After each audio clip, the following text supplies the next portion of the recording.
All right, welcome to Inside the Numbers, folks, with the People's Pundit. I'm your host, Rich Barris, the People's Pundit. Don't forget to like the videos if you like them and share them far and wide. All right, look, almost assuredly going to go over today. It's like going to happen because of yesterday, which I'm going to wind up talking to you about in a bit because it's kind of relevant to today, which of course was more than a coincidence. I mean, these are the things that are defining our time, and these are the things that are driving public opinion, similar experiences, and the whatnot. And I'll wind up sharing some of it at least in a little bit here without getting too personal. But there's a lot. I have I don't know, 9 clips, and we're not going to get through them all, but we'll have to focus more heavily on RFK's hearing, which happened today, as well as the Senate Judiciary advancing Pam Bondi through that panel, which means she will go to the floor, or already did, I think. Or no, she's going to the floor for a full Senate vote, and that is expected to not be easy sailing like Marco Rubio, but she is expected, of course, to be confirmed. That leaves 2 more controversial confirmations, which is 1 happening today, RFK, and 2 happening in after, which is Tulsi Gabbard. And here's the kicker, folks. Here's the kicker. Neither one of these, from a public opinion perspective, solely public opinion, where do voters stand on these issues? Who are they more aligned with? Do these nominees largely represent the sentiments of voters across the country who elected Donald Trump? And from that standpoint, these voters, these nominees should coast to confirmation. Hell, especially RFK. And I have a little order, a specific order that I want to go in with these clips, because I tell you guys a lot that this is a show. It is a big show. We know it's a show, right? Somebody had tweeted out before, and I'm like wondering why I thought it was a revelation or something, that the media, if you sit there, and you're not really supposed to be taking pictures, but if you sit there, get behind them and look at the media as they're covering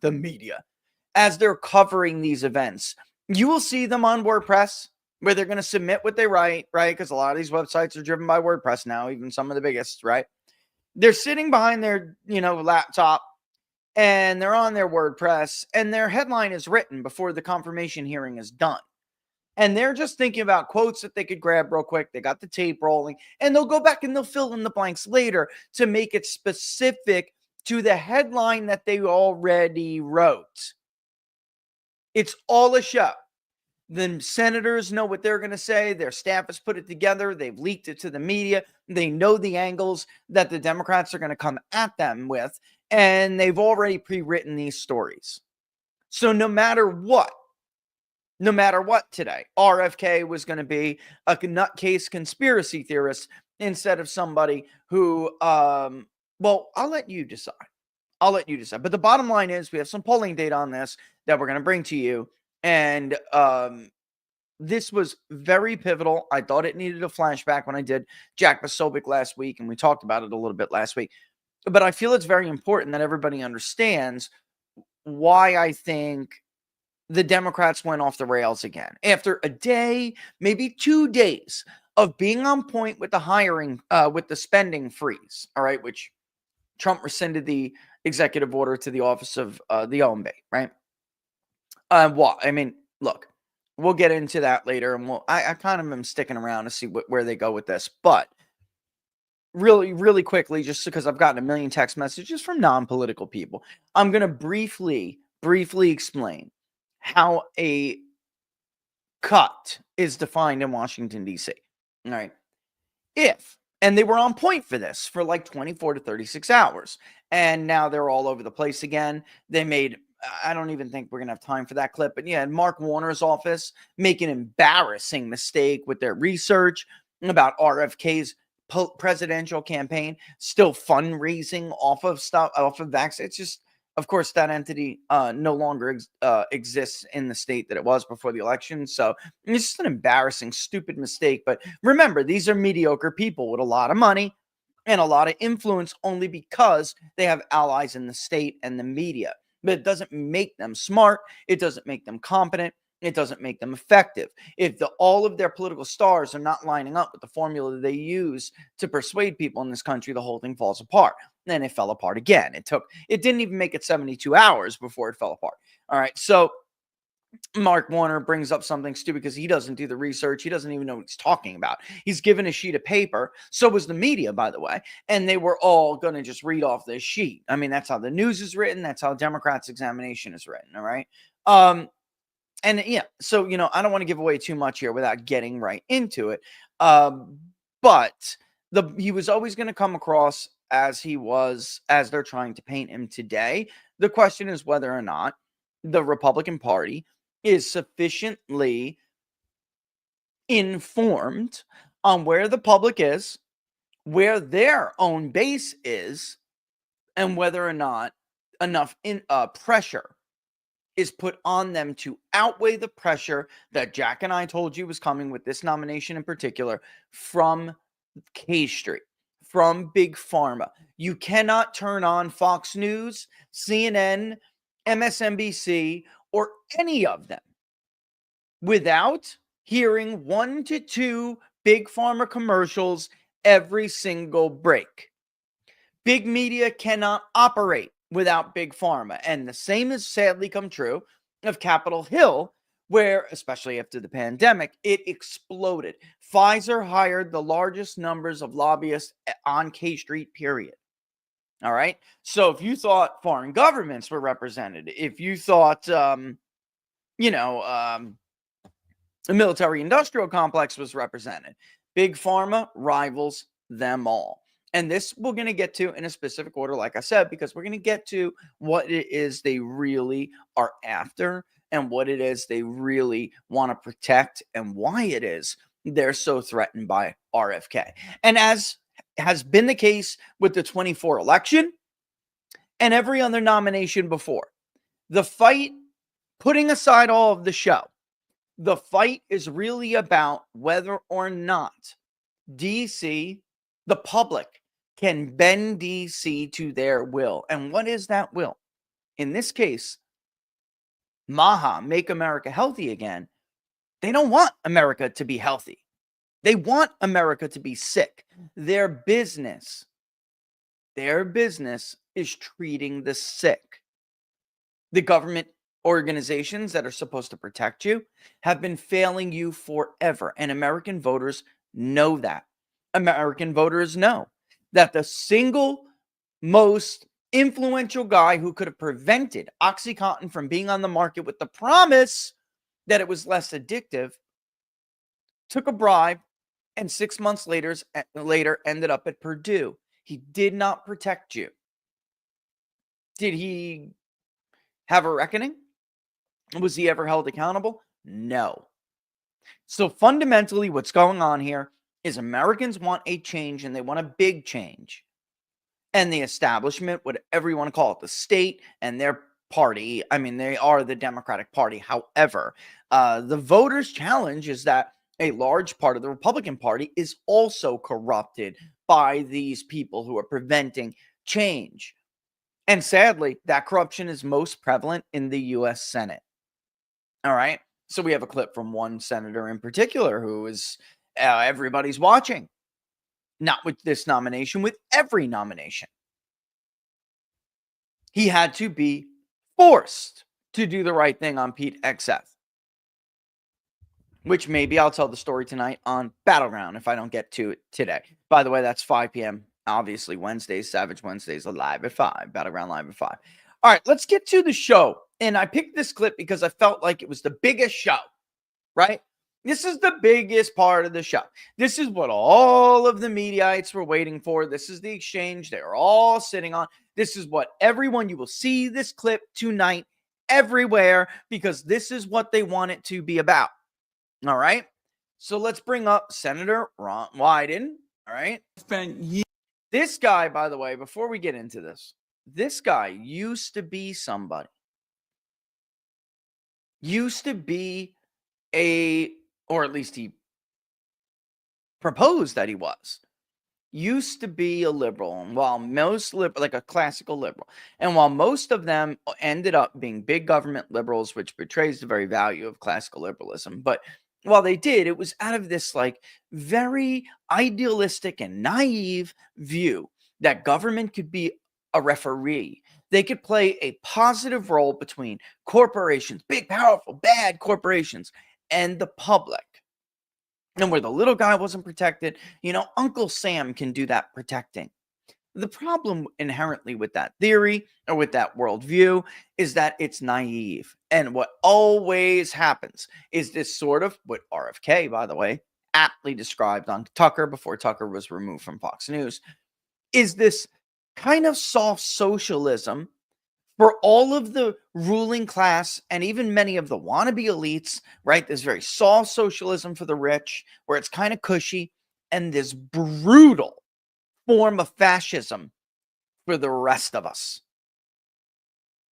Fascism as in the actual definition, not the pop culture one, which completely skews what it is. I'm talking about a partnership between the government and what essentially is a capitalist veneer, okay? It's a private sector figurehead, a private sector in name only. Government is telling you what you can and cannot manufacture, when to manufacture it, how much to charge for it, how much you're allowed to charge for it, who to hire, etc., etc., etc. They are in charge of the labor, capital, even, I just said it, even CapEx. And they are the government. They become the government tea. And if you want some of that milk, baby, you better do what we tell you to do. And unfortunately, it always ends up the same. It's not good. And it is a form of socialism, but it is a brutal one for the little guy. It's not Marxism, because Marxism is public ownership. They do away with the capitalist veneer. They do away with the figurehead, and they just, really honestly, they just drop the facade. And this is what Ron Wyden has become, a corporatist Democrat, which is a nice way of saying a fascist. A real fascist by its economic definition. Every time we think of that word, we think of Hitler and we think of the racial connotations. That's all BS. That is one tinge flavor of fascism that came to be in the 21st century. It is not in the 20th century, excuse me. It is not by any means what fascism actually is. It's a left-wing ideology where they tell you, at first at least, that the government can be your friend. And they end up being your worst enemy. So here is Ron Wyden, a perfect representative of the corporatist, otherwise known as fascist, Democratic Party. I have spent years pushing conflicting stories about vaccines.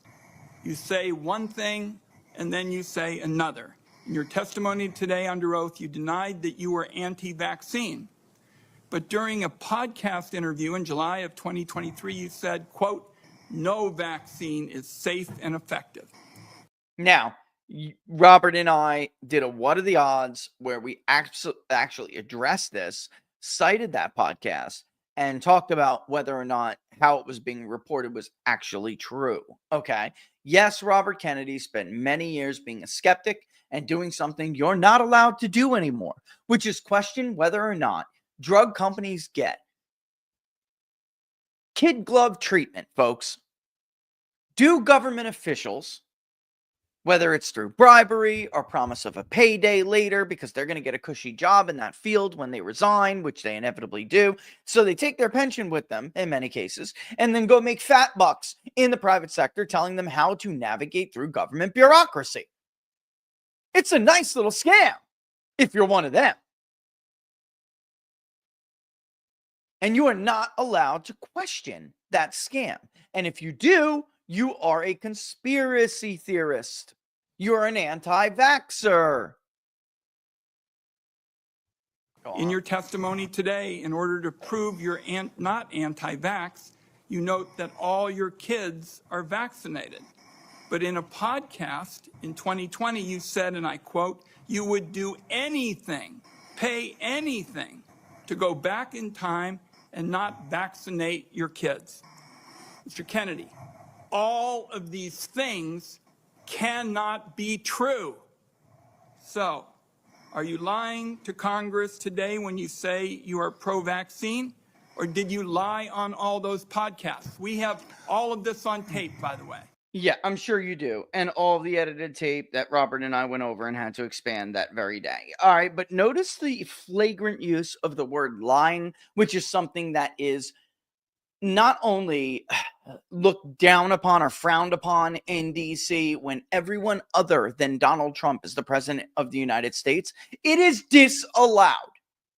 Until the Trump era, nobody used the L word. Never. We discussed this a little bit the other day. Nobody ever used the L word. Liar, you're lying, you're a liar, sir. Were you misleading the public now? Then, or are you misleading them now and misleading the Senate now? That is how they speak. And you could rewind the clock and you'll see Republicans even going back to that default position when they were going through Joe Biden's confirmations. They don't use the L word. Only Democrats resurrect the L word when Donald Trump is president, when you're talking about the confirmation of cabinet members and other people. This is a brand new thing for those of you who are too young to remember, and I'm being very serious. Maybe you just entered politics in the Trump era and you're not really accustomed to how things went on before. But trust me, and don't at all. Go look up old footage and prove me wrong. You will see that they don't use the word lying. And in fact, Brett Baer was one of those guys where he was a stickler for this. And if somebody on the special report panel after the news got through 40 minutes of news, whatever, and they would sit for the panel for the last 15 to 20, if somebody said the L word, he would push back and make them retract, and they would have to say things like omit. He was a stickler, a known stickler for this. Yeah, Senator, as you know, Not anymore. because it's been repeatedly debunked, that statement that I made on the Lex Friedman podcast was a fragment of the statement. He asked me, and anybody who actually goes and looks at that podcast and will see this. He asked me, are there vaccines that are safe and effective? And I said to him, some of the live virus vaccines are. And I said, there are no vaccines that are safe and effective. And I was going to continue for every person. Every medicine has people who are sensitive to them. But he didn't let him. Including vaccines. Right, so he interrupted me at that Just point. like Ron, did you see that? I've corrected it many times, including. Did you see Ron Wyden right there tried to do the same thing? He was going to cut him off before he had a chance to say that he corrected him. That was a game. He had that pre-cooked up. This is, again, part of the damn show. And I don't know about you, but I'm over the show. Actually, I do know about you because I am a public opinion pollster for a living. And I know exactly what most of you, or the vast majority of you, are thinking. I know exactly how you feel about these charades now. You see that we have immense issues. We've been lied to countless times, and we're just over the show. And we just wish people would understand that in that shithole cesspool called the District of Columbia and just do their damn job before all of this comes crashing down. Enough with the show. You poison people with a vaccine that wasn't tested properly. Just effing admit it. Enough of the show. Can we fix obesity? Can we fix diabetes? Can we fix the 1% increase in youth cancer every year in this country? Can we fix the very just obvious problem that we spend an exorbitant amount of money, more than anybody else, on healthcare around the world, and yet we have the crappiest health, not healthcare, health out of the developed world for a nation our size? That's what people want to get done, and we get this instead. But let him finish, and then I'm going to show you some stuff and explain to you why this is not an effective line. And I know what they're going to do, and we're going to see the conspiracy theory headlines, but just at least so Republican senators understand something. This is not a persuasive line of argument. lying about baseline budgeting and, oh my God, Trump cut Social Security, that could still be effective, which is no doubt why the White House did what they did. All right, because probably the numbers weren't looking good for them on that. They went forward without something the book club and I talked about the other day, which is the understanding that they're going to have to tailor their own message before they do this stuff. Once they did the low-hanging fruit, that's super popular, and they're going from there. But when it comes to stuff that is a little bit less obvious and self-evident, you're going to have to teach the public. They know it's a scam by nature. They know that no one's really cutting. There's not going to be austerity, but they don't know how DC works. They don't know what baseline budgeting is. So you're going to have to walk their hand through this stuff. And it's very clear that the Trump White House, yet again, does not have a plan to do that. I don't know who his strategist is that's in charge of that over there, because there's two people doing like 3 different jobs, but very clearly he and she, neither one of them are actually serving him well in this role. He does not have somebody to do this for him, and that's not good. But Democrats are in disarray. So they went back to being bumbling idiots and went back to the Wyden line and are off the more effective line of argument. On national TV, you know about this, Senator Wyden, so bringing this up right now is dishonest. Let's be clear about what you've actually done then, since you want to deny your statements. Just for example, wait. You have a history. Just to point out, see, he had that in the pike because he knew that he knew that he could potentially not be able to interrupt him when he explained the fact that that guy cut him off and that's not what he was saying. And he's since a million times, and Ron Wyden knows that. He had it in the bag of tricks ready to go. Did you see how he pivoted immediately? All right, so forget about what you may or may have said on that podcast. Let's talk about what you did. He had that as a planned framework because he knew he was going to, very likely, going to get called out on his bullshit. And this is what I'm saying. Show. History of trying to take vaccines away from people. In May of 2021, you petitioned the Food and Drug Administration to not only block Americans from having access to the COVID vaccine, but to prevent any future access to the life-saving vaccine. Are you denying for that? children? Your name is on the petition. For children. We brought that petition after CDC recommended the COVID vaccine without any scientific basis for 6-year-old children. Most experts agree today, even the people who did it back then, that COVID vaccines are inappropriate for 6-year-old children who basically have a 0 risk from COVID. That's why I brought that lawsuit. I don't want to, I want to emphasize Mr. Kennedy, the facts. And then we lose order, blah, blah, blah, blah. All right, then we lose order, vax, unvax, let the science speak, right? So, yeah, this is part of, that's a pro RFK group losing order because they're just tired of sitting around hearing it. To be honest, and as many of you already probably know, both Robert and I are involved in those. So, like, I wasn't stunned. Like, nothing stuns me anymore. Liars, they're liars, folks. They're politicians don't give a damn about your health. Like, that's insulting to people's intelligence. They care about their donations from Big Pharma.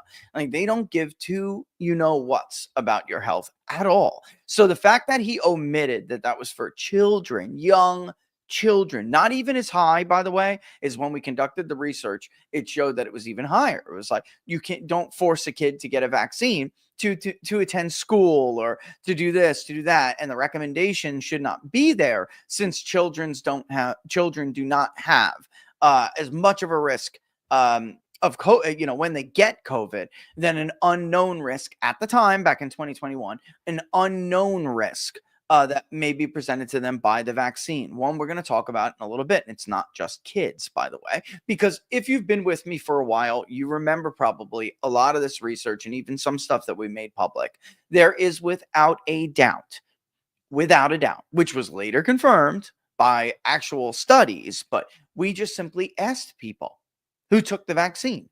And there was a clear and a very strong relationship between age and adverse side effects getting more severe. The younger you were, the higher reported percentage of people who experienced adverse effects. And that is disgusting that there would be those recommendations, considering the fact that the younger you are, the less at risk you are of even getting and suffering horrible effects from COVID. So it was obvious. And they jumped out because they had an army of lobbyists and pressure people that hit the bureaucrats where they know it hurts. They had an army of them, and they got a wide market created for them, for this vaccine, artificially by the government. Again, that's fascism. Again, by the way, they had this artificial market created amidst all the panic and amidst all the uncertainty and without science.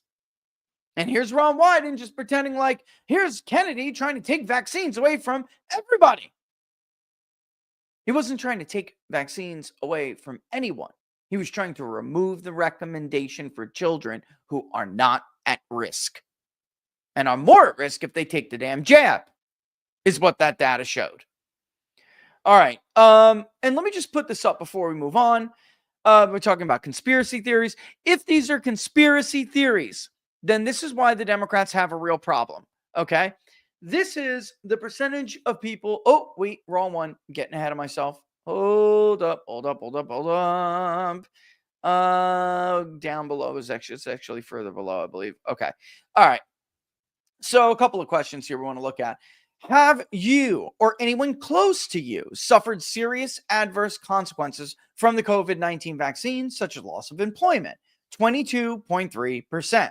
All right. That's in life, like secondary issues. What about from the vaccine itself? 22%. Then this is defined as suffered serious adverse reactions from the COVID-19 vaccine, including injury or death. This is someone, not that you heard of, not that you saw on Facebook from your friend who shared a post about so-and-so getting the vaccine and then getting myocarditis. This is somebody close to you. Folks, if you pull this on the flu shot or the flu mist, right? Your seasonal vaccine, you would get minuscule reporting within the survey sampling era. And right here, the survey sampling era is about what? 2.5% ballpark. So you would get roughly 2%. We know we did it. Not in this one. This is more recent. And I'm going to show you this one because it's more recent. This is how people recently felt. It was a huge deal when it came to the election. And there are questions about whether or not they wanted somebody running for office who also agreed that this is the case. Something's not right with the COVID vaccine. You should be allowed to question them, and you should be allowed to do other things too, which we're not there yet. I'm going to wait on that. All right. I'm going to wait to get to that question, but obviously, and then by the way, just as a hat tip, Democrats are living in 2020. All right. Just another hat tip to this poll. Democrats are living in 2020 because by May of 2024, less than half believed that the COVID-19 vaccine was safe. And here's Ron Wyden championing his K Street donors from Big Pharma, championing not their values, championing their financial interests when half the country says something is wrong. And when you give them more of a scale, by the way, and you say, well, how likely is it? How do you think it's like very safe? How do you feel about this vaccine? Even an even smaller number of people think that the vaccine is actually safe, all right, or have a great deal of confidence in its safety and its efficacy. All right, here's trusted. Here it is. I'm looking for it right now just to show you. Only 32% of the country will tell you a great deal when you ask them, how much trust do you have in the safety of the coronavirus COVID-19 mRNA vaccines? Come on, guys. They're living on an issue that won Joe Biden the presidency along with a bunch of ballot stuffing. I mean, that's where they are. They're 5 years in the past.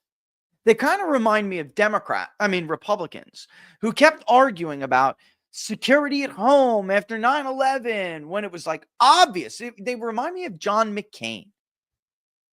Well, I don't know much about that there darn economy, but I'll sure tell you I know my killing. I'm going to stop me the next terror attack. Like, nobody gave a shit about that anymore. Everyone already knew about the lies. He could have won the presidency 5 years earlier, 4 years earlier. But that's not where the American public was by the time he ran against Barack Obama.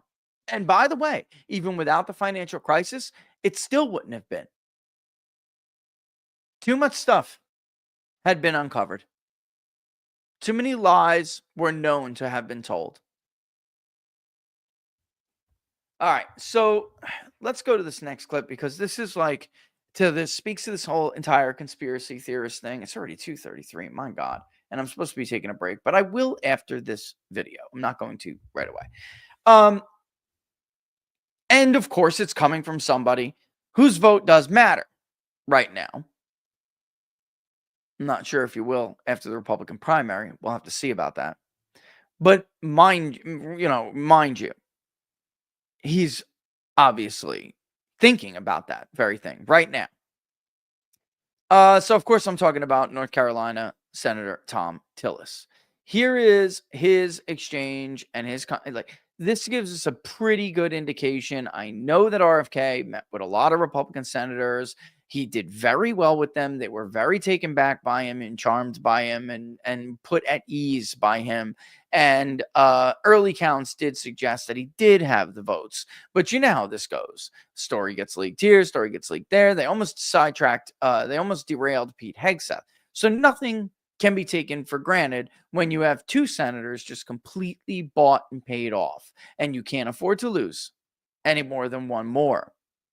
So it's important to listen to what's coming out of his mouth.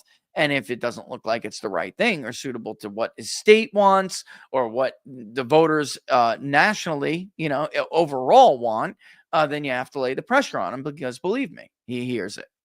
All right, so let's play. I got a real quick question for you. Are you a conspiracy theorist? That is a pejorative, Senator, that's applied to me. Mainly to keep me from asking difficult questions of powerful interests. I was told that I was a conspiracy theorist. That label was applied to me because I said that the COVID vaccine, didn't prevent transmission and it wouldn't prevent infection when the government was telling people, Americans, that it would. I was saying that because I was looking at the monkey studies in May of 2020. Yeah. I was called a conspiracy. Now everybody admits it. I was called a conspiracy theorist because I said red dye caused cancer. And now FDA has acknowledged that and banned it. I was called a conspiracy theorist because I said fluoride lowered IQ. Last week, JAMA published a meta-review of 87 studies saying that there's a direct inverse correlation between IQ loss. All right, so I'm going to assume I could go on for about a week. Is there any one of them that you can say, you got me? That really was a conspiracy theory? Or are you in a position to submit for the record? I think it'd just be helpful for every one of these narratives for you to submit that maybe for the record. So that's obviously very, we don't have to, I will play the rest of what he said real quick. It's only about 20 seconds, not even 20, I don't think, but that's obviously very, instructive to find out where we think that Tillis is on this, right? I mean, it obviously sounds like he is defending that. Is there one where you can say, you got me, right? And he said, no, not yet. And if there is, I'll submit it for the record. It ends up being the end of that exchange. I just want to point out the word, and before we take the break, the term, and it is a pejorative term, conspiracy theorist, all right? Or conspiracy in that, I mean, obviously people use that word before, but in that context and then expanded to a greater term, conspiracy theorist did not turn up in American media vocabulary or any really pop culture, any of that, until the New York Times used it in the wake of the assassination of his uncle. Don't you find that ironic and actually a little bit insulting that they would hurl that term at him as easily as they do when the state killed his uncle, who was our duly elected president. And anyone who questioned the official story over the execution, the state execution of his uncle, was labeled a conspiracy theorist and painted as a nutcase. Marinate on that for a second while we take a quick break. Actually, I'm going to while we take a quick break, but I'll let Tillis finish this thought here and then we'll go right into it. You said something about snap lunch. I was in the State House in North Carolina before I came here, and anytime I'd go visit an elementary school, the first thing I would do is go to the Okay, do we have to hear that? The SNAP is Supplemental Nutrition Assistance Program. All right, we don't really need to hear any, the rest of that. And it's not particularly helpful to the discussion. I mean, it's interesting, but it's not helpful to our discussion. All right, look, it's what it comes down to with this hearing and with this entire administration. The countdown for these people is on, right? They're going to be exposed with the entire pandemic lie. Maybe Fauci got his pardon. Good for him. But we know that a large sum of people's health was negatively impacted by this global coercion, whether it's severe side effects I was talking about or maybe long COVID. Check out this natural solution formulated by Dr. Peter McCullough in collaboration with the wellness company. They just leveled up their original detox formula for $30 less. This is the new 3-in-1 Ultimate Spike Detox, conveniently consolidated into one capsule with 4 times more nattokinase, 500 milligrams of bromelain, and 500 milligrams of turmeric root extract. Nattokinase is an enzyme that's researched for its anti-clotting effects, right? What's the point here? To break down the spike proteins. Combined with bromelain and curcumin, it provides a potent blend for detoxification and provides cellular support.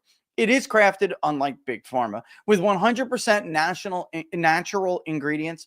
Ultimate Spike Detox is backed by research and it's used by Dr. Peter McCullough himself, obviously a top freedom-fighting doctor who fought back against Fauci fascism. Head to twc.health, use the code TPP, twc.health/TPP, and get that code to get yourself that $30 off and free shipping. All right, get back to that pre-COVID feeling. All right. We'll save the next one for the next segment. All right. I think there's only so much you can hear of the show before you're just like, we're incapable of dealing with these big issues. And part of you starts to feel a little bit pessimistic about our chances because the media will go bankrupt before they go honest. There won't be a media. They'll never turn themselves around legitimately and be on your side ever again. That's why there is independent media like me and many others. And we got more views than CNN on election night because nobody trusts them anymore. But it doesn't mean they're not instigators, right? You can't count on them ever being on your side or to look out for you anymore. You can't count on the elected officials, most of them anyway, even if you think yours is a good guy or a good girl, right? Most of them, the vast majority, are not. They just take a lot of money from people like Moderna and other elements of Big Pharma, the military-industrial complex, Wall Street, et cetera, Tinseltown, whatever, and they buy your favor. And it all just seems rather daunting because you watch these confirmation hearings and you think, with all these major problems building up, and you hear Bobby Kennedy's opening statement. The guy, by the way, if you've never talked to Bobby Kennedy, this guy will rattle off studies like I rattle off demographics and vote shares in different counties and battleground bellwether counties. Like, he knows his shit, is my point. And these mediocre intelligent in the U.S. Senate can't lay a hand on him. They can't hold a candle to him on this. They don't know what they're talking about. All they know is what they're supposed to say. Their staff wrote up, stamped with approval from their benefactors. And it can get a little bit dire, like, when is somebody going to stand up and say what needs to be said? And I got to tell you, when it happens, it has to be showcased. The person has to get, you have to give them accolades. They deserve it. And that's Senator Ron Johnson today, which, by the way, is probably a reason why when Republicans are facing tough environments, he still wins. It's probably why he runs ahead of, especially statewide, most Republicans and about as even as Trump. And we could overlay the map of Wisconsin county by county, and you will see that Ron Johnson does well as Trump in Republican counties. He does as well as Trump in counties like Kenosha, which are must win and wow areas. Right? And the all important area of the state, and I say country before, counties, country in the state, and the all important part of the state, which is the northwestern region, which we lovingly refer to as lumberjack country. If you get your ass kicked in Ashland, you are not going to win the state. If you get your kicked in Bayfield, you are not going to win the state. Douglas, same thing. You cannot get bludgeoned like Republicans, traditional Paul Ryan, Mitt Romney like Republicans get bludgeoned there. You cannot end up in the 30s in these counties and hope to win that state. Why? It's not just those counties and what they mean, their numbers. It's their demographic profile. It tells you whether or not you are on the right side of right-wing populism, and that is what is super popular in this country right now. Not conservatism, not Bushism, not Romneyism, not Paul Ryanism, not Kempism, which Paul Ryan kisses his ass, and that's the nicest way I can put it. Paul Ryan really does something else to Jack Kemp, which is more accurate description of it. And it's all a scam anyway. You can't do it and win a statewide election in that state. Which is why, by the way, there would be no other Republican president right now had someone else gotten that nomination. Wisconsin was super tight. He did not have the... reminding me of bad news. He did not have the big presence from 10x votes in Wisconsin. He didn't like he did in Michigan, and even parts of, he had some in Wisconsin, but Michigan and parts of Pennsylvania, where also there were people like Scott Pressler, and there were groups like Elon Musk Group, right?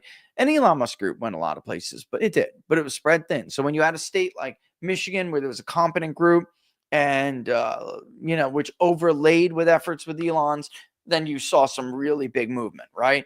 And a much bigger padding than you would normally expect out of the state of Michigan, which tends to be the hardest of the Great Lakes states to win. And you'll understand what I'm saying in a little bit here. But Ron Johnson does. Ron Johnson immediately grew skeptical of Fauci right about when Trump did. The cure cannot be worse than the disease. Do you remember that? The cure cannot be worse than the disease. Or the cure cannot be worse than the virus, actually, I think is the exact quote. Maybe I'm wrong, but you get the point. Ron Johnson was one of the hardest people on Fauci.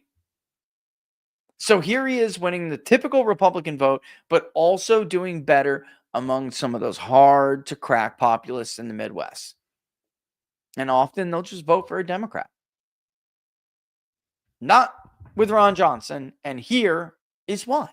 This is an answer to my prayers.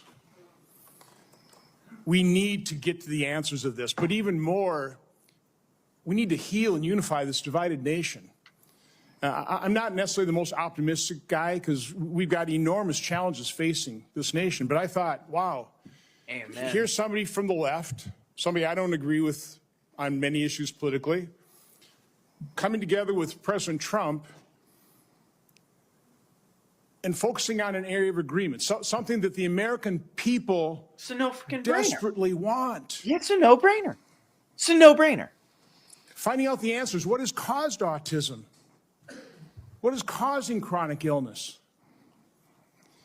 Ms. Kennedy, I think I've come to know what's in your heart. I think I know the personal and political price you've paid for this decision. Huge. I want to say publicly, I thank you for that. I truly appreciate what you're doing here. Can't we come together as a nation and do this?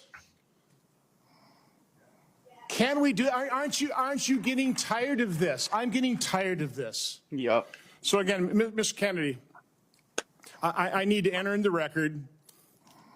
These are just 11 letters of support signed by 63,000 people, thousands of doctors.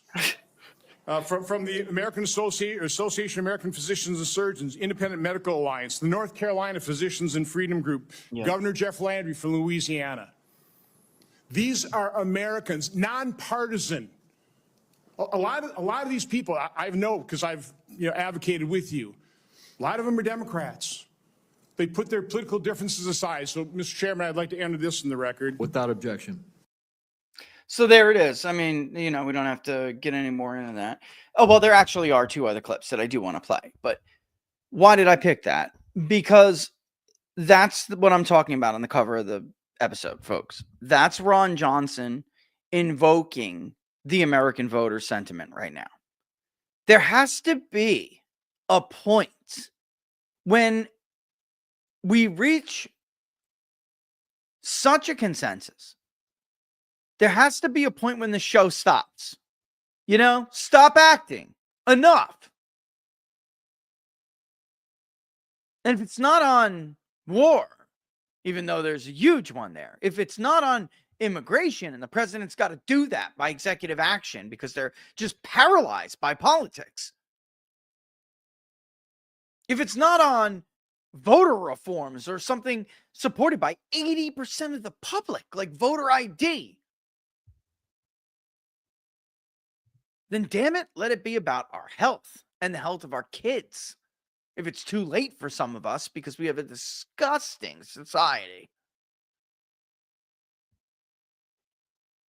There has to be a point when we stop and say, okay, enough of the hurling of the terms conspiracy theory. This one's a conspiracy theorist. This one's a anti-vaxxer.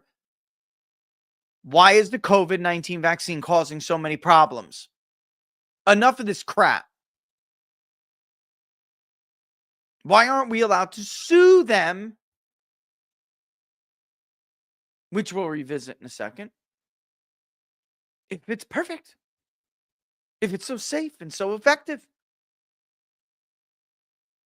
Why is the system set up to allow big pharmaceutical corporations to poison entire generations of Americans?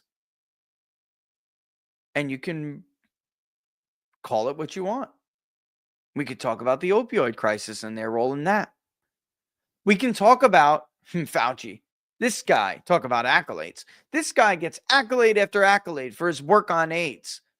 The National Institute of Health did everything in their power to push when it was AZT was toxic before it became or less toxic and somewhat effective.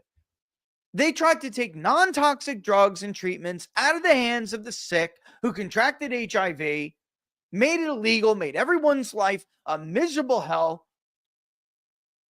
to the point where there were buyer clubs that popped up in major metropolitan areas all over the country, and the DEA went after them, the feds went after them. Why?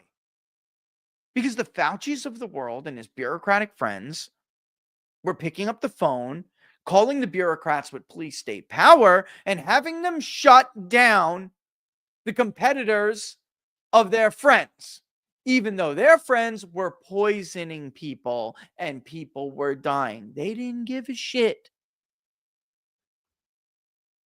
They didn't care. And there are countless examples of this. Depression. Decades.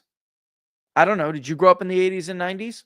How many of your friends were pulled out of class by the school nurse to stuff down their throats antidepressant medications? Oops! We've been wrong in the science for that for 35 years. Doesn't matter. Big Pharma got their way. This goes on and on and on, and yet they still want us, or still expect us, to have this image of this, above reproach dude in a white lab coat who cares only about the science and only about helping people. It's a crock of bullshit.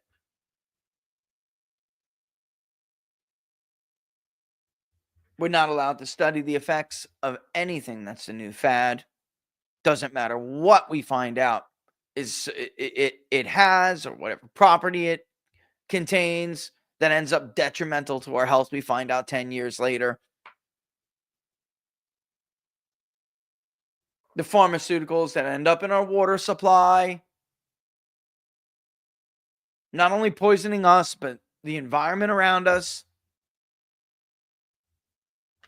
And then we wonder why our cancer rates increase. We have no idea why. I mean, like, there has to be a point where they lose, where the status quo loses, because they want the status quo to lose.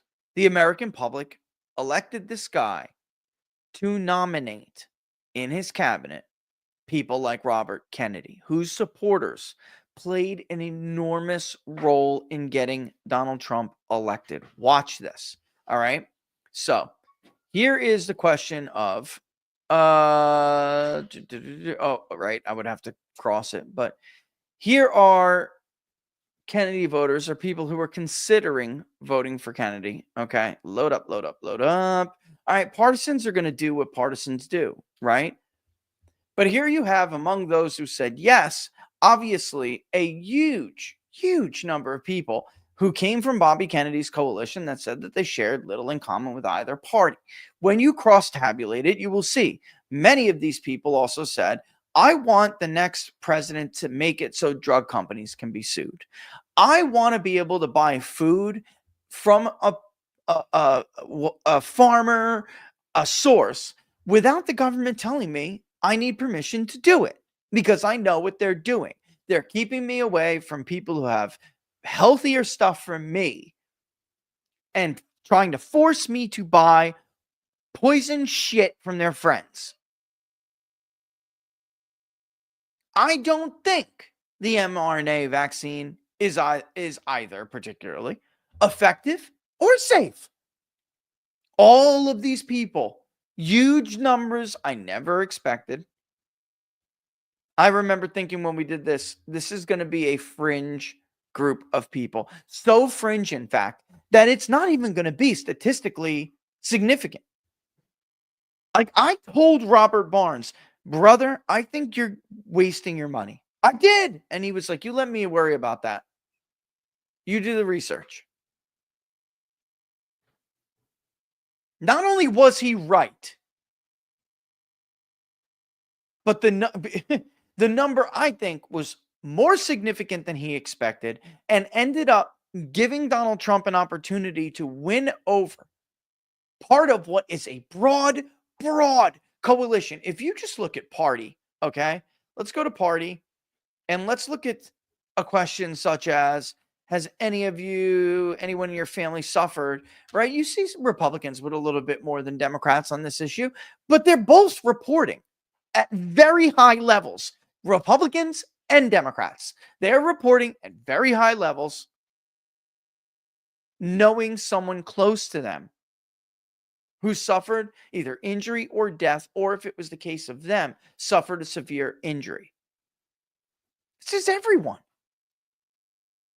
This is a chunk from everybody. When you talk about farmers, I was talking about the right to buy, right, from farmers. Obviously, Republicans, they're limited government people. So they're up there a little bit more than the others. But it's a majority of independents. It's a majority of Democrats. And on and on and on and on. This general sense that we are unhealthy. We need to find out why we're unhealthy. And by the way, Big Pharma has too much power. And it has to stop. They had way too much power. We need to claw some of that back. They had too much power before the pandemic, and we want that power back. And if a consensus that big on an issue is not reason enough for these people to finally do something and do something right and get something done and address what is, becoming a dire problem, just like the debt bomb is a dire problem. If they can't do that on this, then we are doomed. It's that simple. We're just on borrowed time, but we're doomed. It means two things that are fatal to nation states that are self-governing. 1. It's not representative of its people anymore. Self-governing societies that don't represent their public cannot maintain regime credibility. It may come tomorrow, it may come a year from now, it may come 10 years from now, but we will fail. It's a certainty, an inevitability. As inevitable as a debt bomb that's going to blow if something else doesn't blow first, because of our inability to break the political paralysis and deal with a major issue. So for those 2 reasons, we're doomed. They have to show that they can do this. At some point, the partisan show has to stop. Because if it doesn't, this ends one way. And it's not the good way. When you hear a United States senator talk about how he's really not that optimistic, that should terrify the hell out of you. Because he knows his colleagues. He knows them better than you or I do. He knows their true, small, tiny state. And they are. They're very small people. Money, influence, power. Money, influence, power. Money, influence, power. That's it. That's small. Narrow-minded crap. I got 2 more clips with Johnson in it. Or do I? Yeah. I got 2 more clips with Johnson in it that I want to play. It's RFK talking in response to something Johnson saying. Both of them, I think, are huge. Then we're going to bring up what I think may be the one, and maybe I'll take a break after that before we pivot. But we'll talk about what may be the only honest debate here, all right, that I heard today. And it was a matter of ideology, an honest ideological difference. But then we'll end it with the final clip showing that that's really just, again, part of the show. It could be an honest debate, but even the areas where there's supposedly an honest intellectual difference, it's just bullshit. And that's tragic. All right, clip 1 with RFK responding to Johnson. To restore trust in the public health agencies, we need transparency. I want to say something about what you first said. When I launched my campaign, it was about uniting Americans, Democrats and Republicans. There's no issue that should unite us more than this chronic health epidemic. There's no such thing as Republican children or Democratic children. These are our kids. 66% of them are damaged. I know what a healthy kid looks like because I had so many of them in my family. I didn't know anybody with a food allergy growing up, peanut allergy. Why do 5 of my kids have allergies? Why are we seeing these explosions in diabetes, rheumatoid arthritis, neurological diseases, depression, all of these things that are related to toxics in the environment? Why can't we just agree with each other to put differences about so many issues, intractable issues aside, and say, we're going to end this? I don't think anybody is going to be able to do this like I have because of my peculiar experience. Yeah. Because I've litigated against these agencies. When you litigate against them, you get a PhD in corporate capture and how to unravel it. I've written 6 books about these agencies. I know a lot about them and I know how to fix it. And there's nobody who will fix it the way that I do because I'm not scared of vested interests. I don't care. I'm not here because I want a position or a job. I have a very good life and a happy family. This is something I don't need. I want to do this because we're going to fix it. And the other thing is we are attracting now a caliber of people to HHS like never before. Okay, so obviously speaking to a lot of the stuff that we just talked about. And he said something there, you know, when it comes to health, this really shouldn't be about Republican children or Democratic children. What the hell does that have to do with anything? Why do these children, period, have more widespread allergies to things we just didn't see 50 years ago? Why are rates of autism going up? We just didn't see that 50 years ago. Right? And he doesn't need this shit. He doesn't.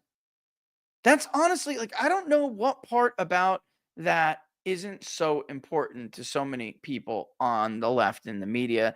And I know the party members themselves, they don't really count. They're never going to give you their honest opinion anyway. But this is what our government was supposed to be made up of. People who already had careers. They were already competent, successful people.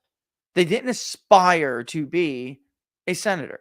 They didn't aspire to be president. They didn't aspire to be a member of Congress, and that was their political career forever.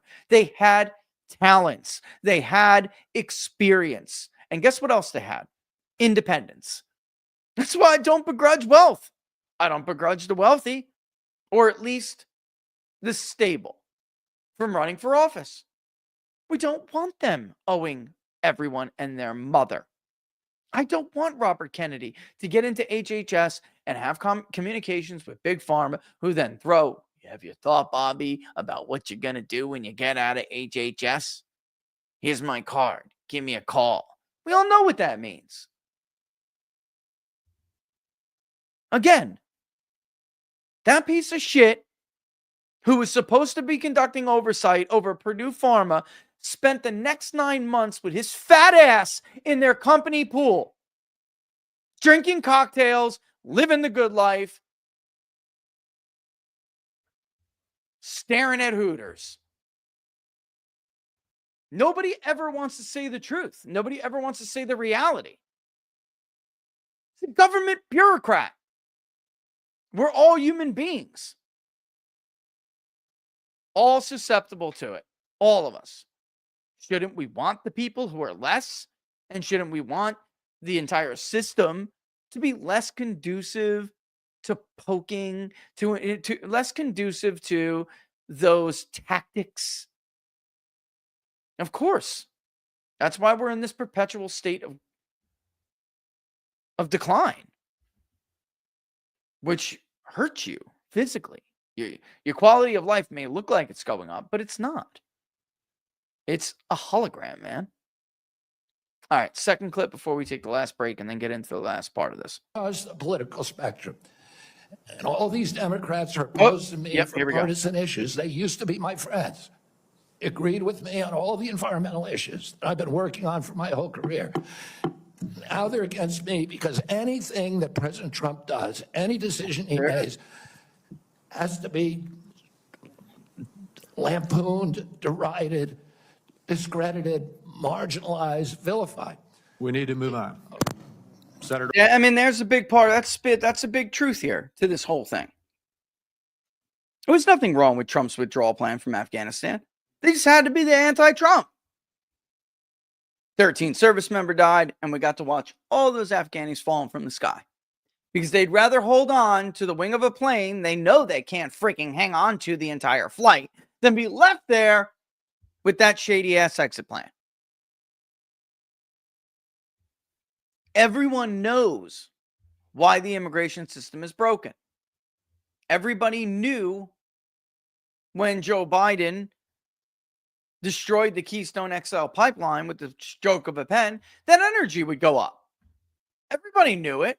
It would incentivize Russia to do their thing. Chicken wing, you're helping us out. Looks like Joe's not going to be so anti-Russian after all. They had to be the anti-Trump. I mean, it's not even the never Trump. They had to be the anti-Trump. Everyone knows where the Goldilocks zone is for corporate tax rates, but they wanted to re-increase them because we got to be the anti-Trump. Joe Biden's vice presidential nominee, who went on to become vice president, said that she would not take the COVID-19 vaccine because it was Donald Trump's vaccine. Now they're accusing Kennedy of being the anti-vaxxer.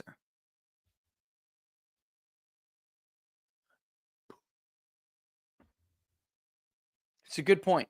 It's a really, really good point. All right, let's take a real quick break. And when we come back, we'll finish up with the last two. And then again, in case it gets things end rather abruptly here, do not forget 5 p.m., which is less than 2 hours from now, Battleground Live at 5 with Sean Parnell.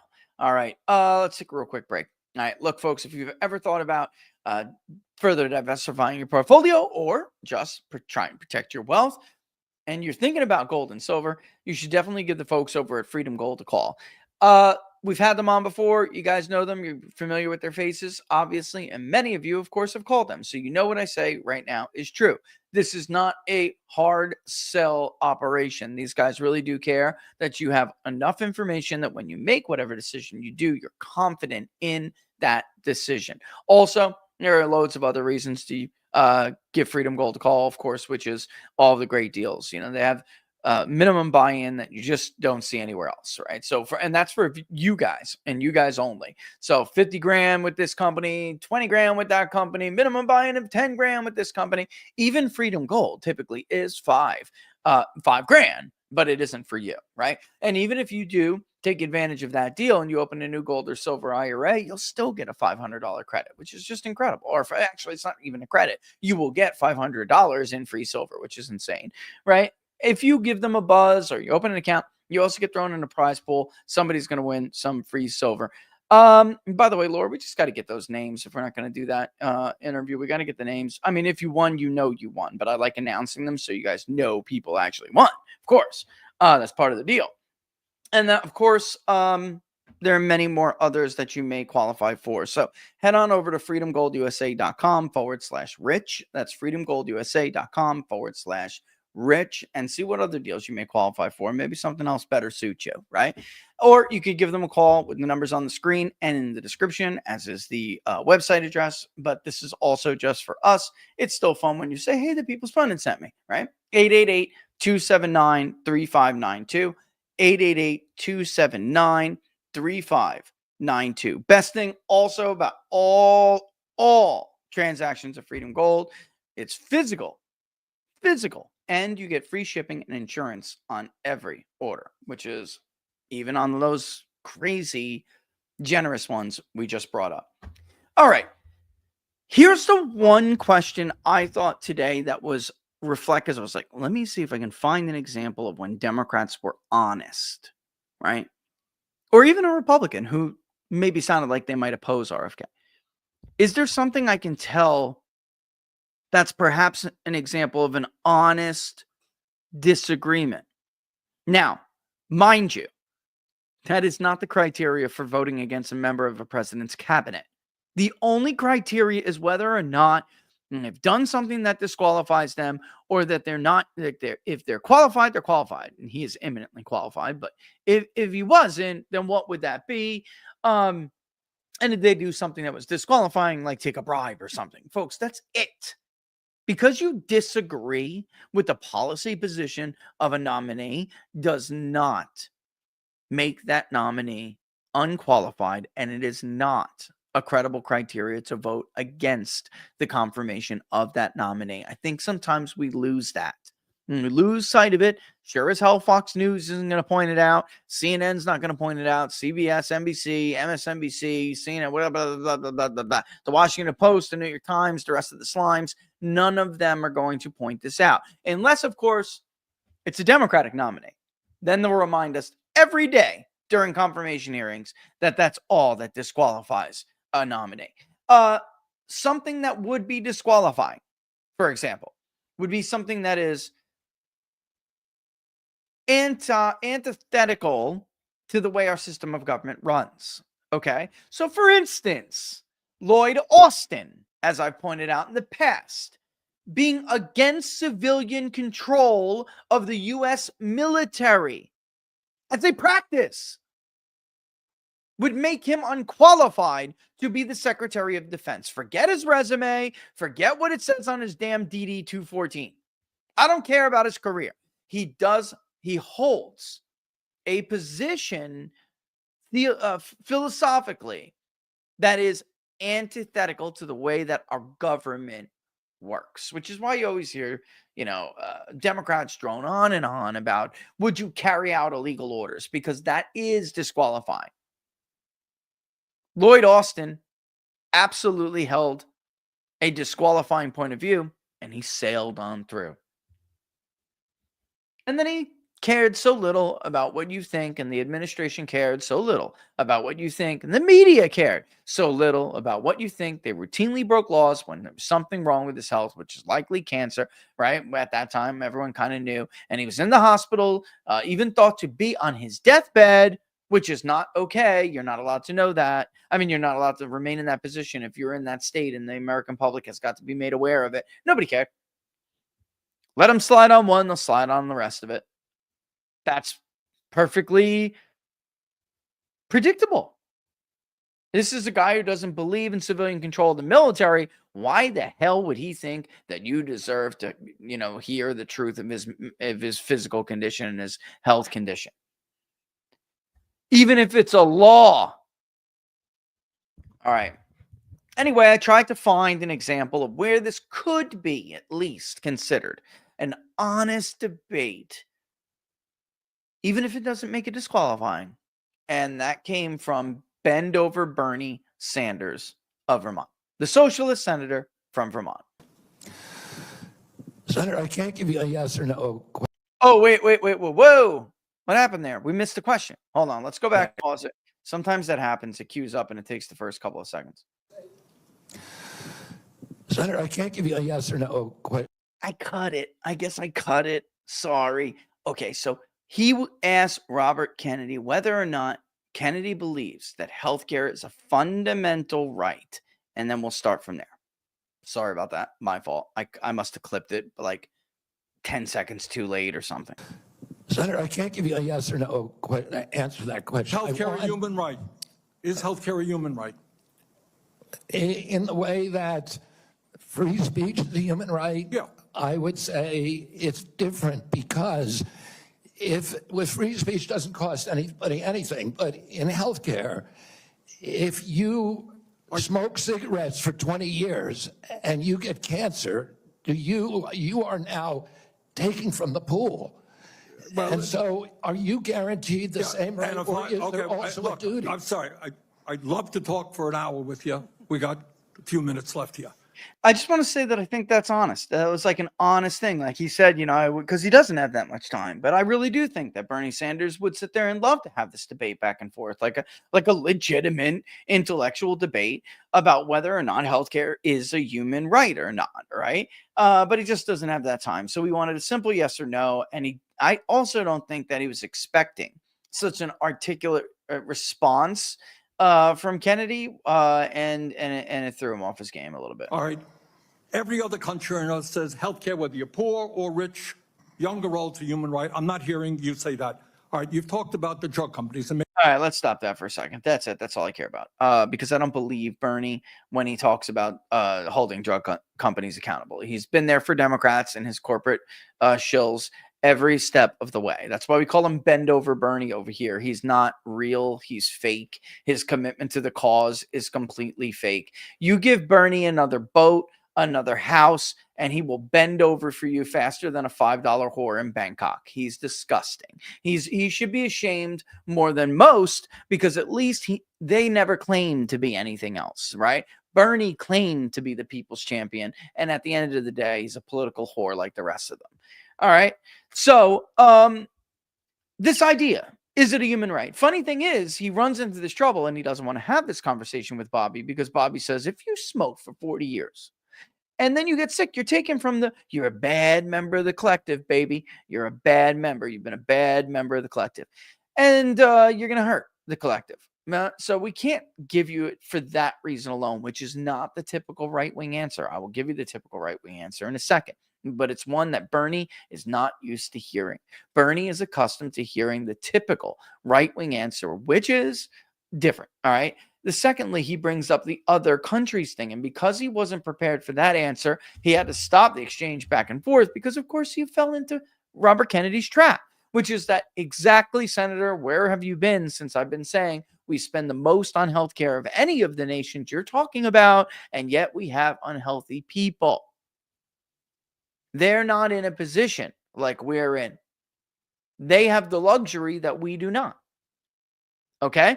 So he fell into that trap. And then here is the textbook right-wing answer, which, by the way, is one I happen to subscribe to. Freedom of speech doesn't cost anything. Okay? That point Kennedy made. But he made it for a different reason. Being a bad member of the collective, if you smoke, you get yourself in trouble. That's not really the issue for me. The issue is there is nobody who seeks out to be, I will be a provider. There are no free speech providers out there that you have to pay for their services and their work in order to get free speech. When you say that healthcare is a human right and that everybody's entitled to it, what you're really saying is a doctor who spent 8 years in total of higher learning has to give you their labor for free. Now, we have a Hippocratic oath, do no harm. And that's been around since ancient Greece. But it does, but that puts the burden on the doctor.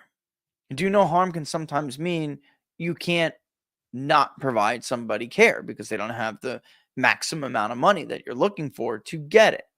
But the entire system is going to break down when you start, or not, I mean, not even that, but if you decide that a healthcare is a human right and a doctor is not, he is not eligible to, he doesn't have a right to the cost of his own labor and knowledge and his trade, his craft, or hers, right? It's got to come from somewhere. And of course, the only place that it can come from after that is forced taxation, the collective. And now you're not talking about, that is not a philosophy that is conducive with America, which you cannot, if you want to go that route, then you're saying that government granted you that right. And if you go down that road, then government granted you the right to free speech. Why am I talking about this? Why does any of this matter? Well, they just decided they don't want you to have that right to free speech anymore. They can't afford it. Maybe it's not financial affording, but they can't afford it another way. Just like one day they'll tell you they can't afford that EKG. They can't afford this surgery. They can't afford that heart transplant. Or maybe it's just not worth it because you're too old and you're too risky. Maybe you'll get too risky with free speech too. So you just gave the government a position in the social contract that they are not designed to have in this society or in this social contract. God has that. All right. I'm sorry. My son is over here calling me. He thinks I'm probably off the show by now. I'm not. God has that position of the giver of inalienable rights, not government. Okay. So there we have it. Okay. That was interesting. But I also don't think that any of that really is honest coming from him. All right. I just don't. I really don't. My bad. It's all right, buddy. What do you need? Is all good. Excuse me. It's my son. He normally doesn't do this. So if a kid calls while I'm in the middle of something, it means there might be something wrong. He's saying, my bad. I said, I'm on the show. He said, my bad, Dad.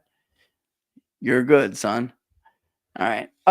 Yeah, I just don't believe it from the messenger. Although I do believe that there are people out there who have sincere views on whether or not healthcare isn't on. They're on that side that yes, they do.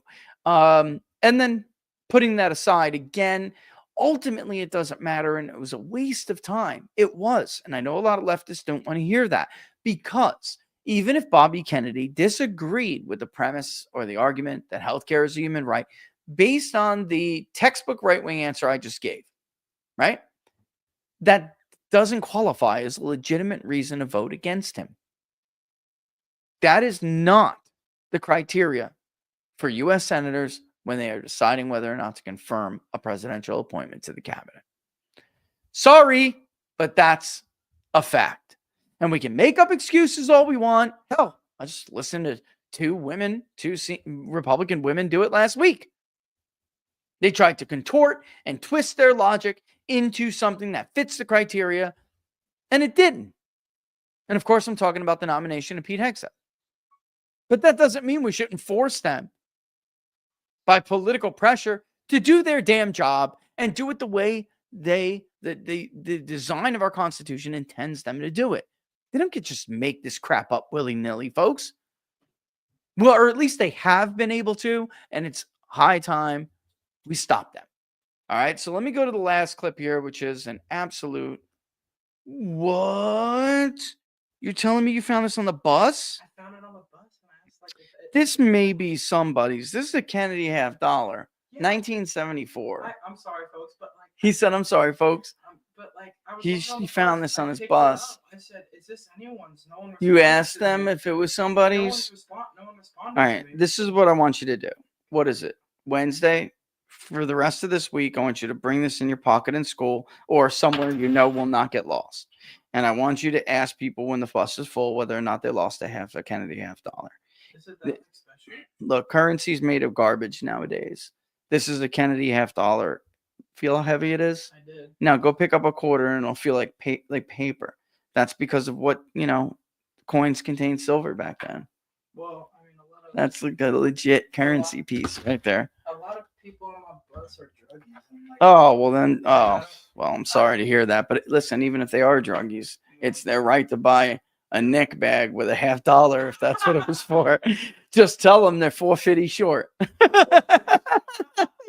Look, it's their right to be stupid, but it's their property. It's their property. But if not, and nobody says anything, keep it and don't spend it because it's cool. It's very cool. It's funny. Hey, look, it's their right to do it. That's what Kennedy said, by the way, in a clip I didn't get to keep. Same thing when it comes to food. A big part of this is changing the culture, and we have to change the culture of the government before we can try to even influence the rest of society, because you're going to have an army of white lab coats tell them this is good for them. Look at I just was mocking the concept of a nickel bag of weed, but for a long time, folks, there were hack doctors who were pretending like weed was like okay.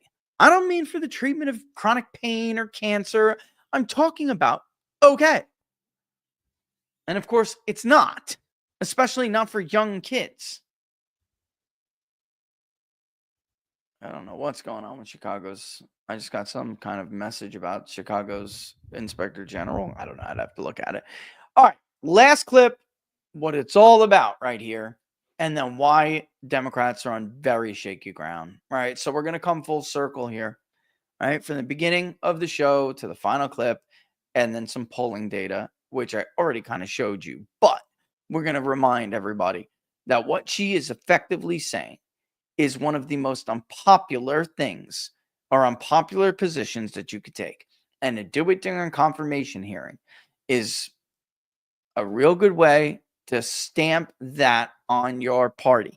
And this is why it's so bad that she did this. Because this is the way the public used to perceive the Republican Party. The party of big business, the party of Wall Street. Yeah. This is the way they used to perceive the Republican Party. And now watching this hearing, we have Democratic senators, more than one, but this is a good example of it. I'm not going to show the whole exchange, it's long, but longer. We're going to be out of time. It's 3:26. But this is a Democrat basically defending Big Pharma's right to be a corporate god in front of everybody. Them. You could change vaccine labeling. You could change vaccine information rules. You could change which claims are compensated in the vaccine injury compensation program.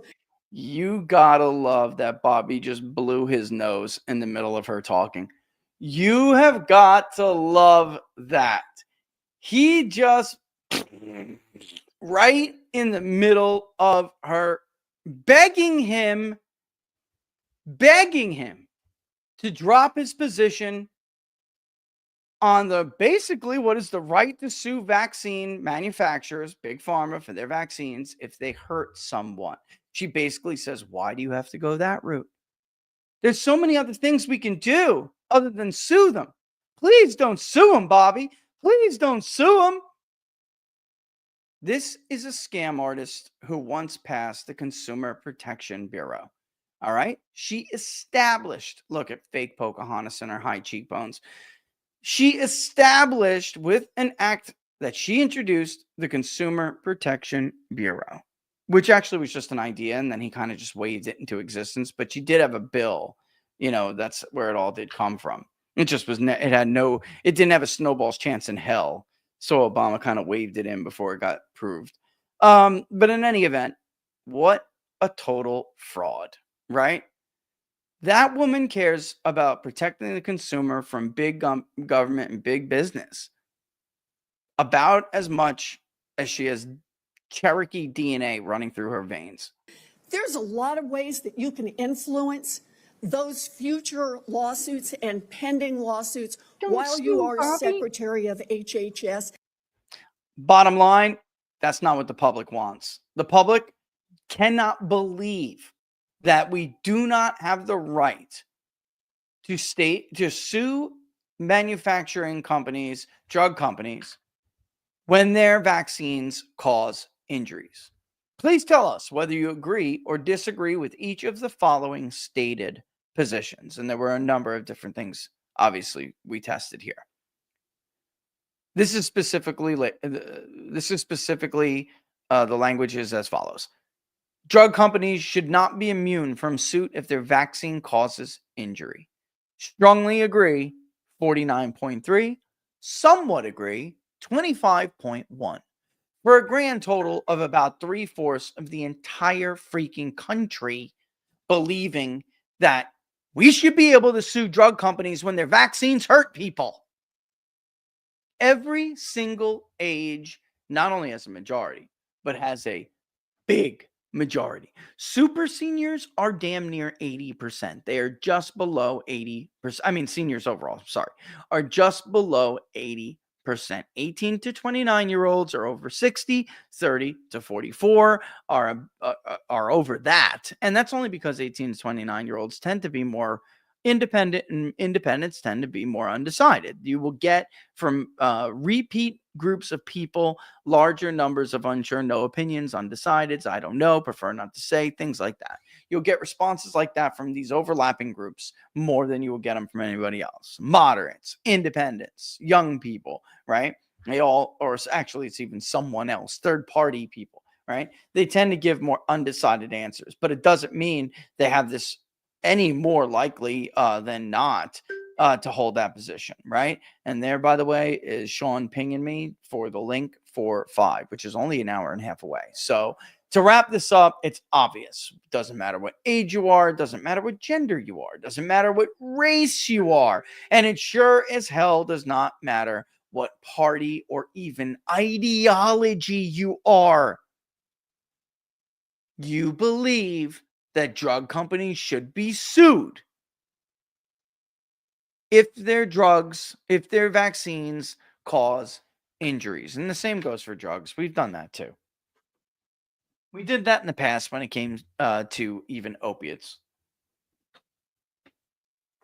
People thought opiates are one thing. Your doctor is supposed to lay out the risk for you. But when you have a drug company who claims falsely, because that study was, I wouldn't say it was falsified. It is false. I guess it was falsified because they omitted the parts of delirium and an extreme. They admitted the certain cases when they got to a certain state in their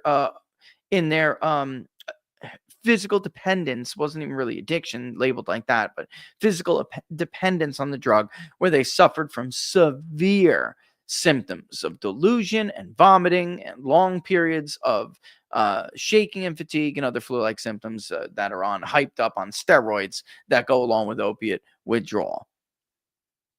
When a drug company gets that through and misrepresents their product and the safety of their product, as Moderna has done, as Pfizer has done, as Purdue Pharma has done, and so many of them have done, they should be held accountable. The problem here with these lawsuits, because you asked me, Rich, what could be the reason why they don't want to sue? Well, folks, there are 2 reasons. One is these people give them money. End of story. But there's another one. When you sue, you're entitled to a little something called discovery. How did we find out about the government's complicitness in the scam, the opioid crisis, the scam that led to the tragic scam? I don't even know a fraud. They defrauded the American public that led to the opioid crisis, which led to the hollowing out of entire neighborhoods and generations. Discovery. You're entitled to see how government was a partner in the fraud. That after all, they're not these science worshiping white lab coat wearers above reproach after all, that are so much more virtuous and moral than the rest of us. As it turns out, they're just as greedy, fallible, and flawed as the rest of us. And they freaking lie a lot, even when it leads to mass numbers of people dying or getting severely hurt. They don't care. With that, hope we learned something today. All right.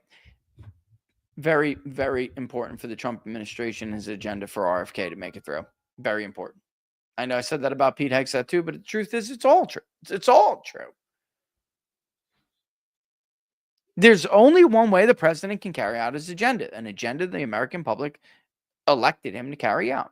And that is through the correct nominations of his cabinet that will faithfully execute his agenda. When they oppose these people for no good reason, they're opposing you.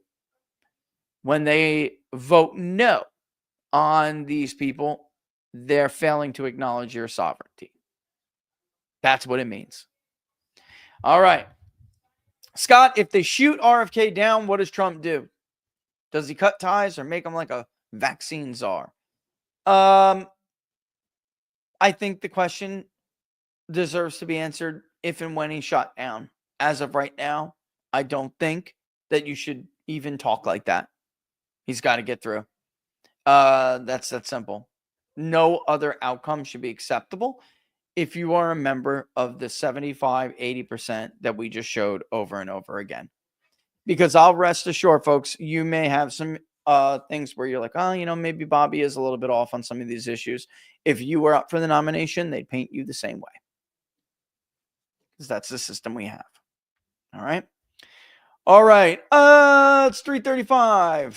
We're going to kick rocks here. Don't forget, if you like the videos, to like them and share them far and wide. Of course, in less than an hour and a half, 5 p.m. Eastern Standard Time, join me over at Sean Parnell's Rumble channel, Battleground Live at 5. Links are in the description to all our advertisers. They help make the world go around, folks. It is what it is, right? And of course, so is the Public Polling Project. There was something I was going to tell you, but I'll just leave you with this. Yesterday, I got a phone call alerting me, and obviously the family had a lot on their hands, okay? But alerting me to a friend of mine who had a brain aneurysm. Prayers for the guy, prayers for his family. He survived, thank the Lord. He's fighting like crazy. 38 years old, a wife and 4 young children. You know what the first question was the doctors asked the family? Has he been vaccinated? We've been seeing this a lot lately with vaccinated young people. I'll leave you with that. And pray for the guy if you can remember and afford him. All right? All right. I'll see you guys in an hour and a half. Number love for you. And like Laura always likes to say, deuces. See you in an hour and a half.